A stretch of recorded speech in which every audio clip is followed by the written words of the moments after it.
bongga, no? Para kami nasa wedding reception. Nagulat po, no?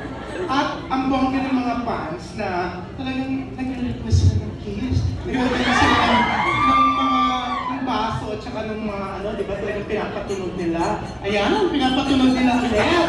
Ako, parang lumalakas. Oo. Wala pa kayong balak pagbigyan? Oo. Grabe, oo. Hindi naman ka-der-der daw eh. Oo. Hindi, ang sweet, ang nakakakilig, di ba? Oo. Kailangan kayong balak pagbigyan, kaya inuulit ko. Kailangan panoorin yung movie. So, merong kissing scene? To be announced. Parang nabigla yata si Andres at saka si Astin sa sinabi niya. Parang natigilan sila. Direct, secret ba yung kissing scene? Kasi wala rin kami nakita doon sa mga unang teaser. Parang wala. Wink. Bakit parang hindi ka sigurado? Direct, ikaw nag-direct? Kailangan panoorin, syempre para makita. Pero, hindi na lang ako mag-talk.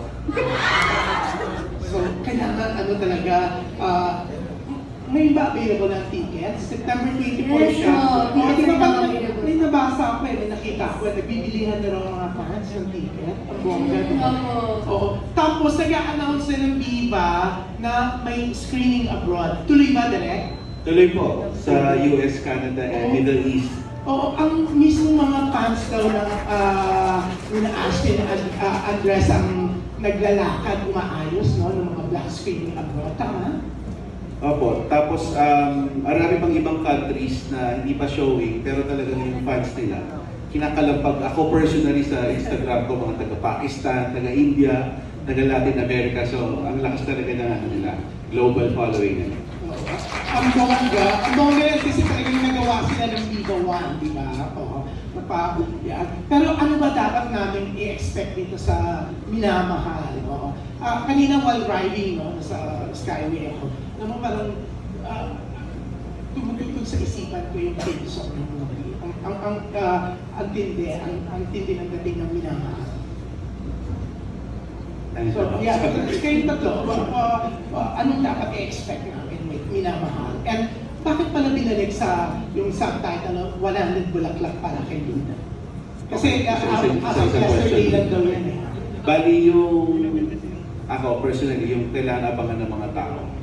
Kasi ano pa sila eh, parang hindi pa talaga sila lumabas sa big screen as lead actors, especially Andres. Yun ang isang major reason na kailangan abangan natin to kasi genuinely speaking, talagang they're stars in the making, superstars in the making. And I'm very honored na ako yung parang nagkaroon ng honor para gawan sila ng pelikula.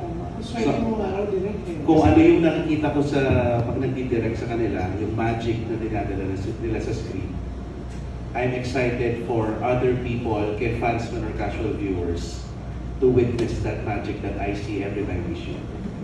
Yeah, ang bongga nga kasi talagang expected na lahat. Blockbuster, di ba? Lahat excited.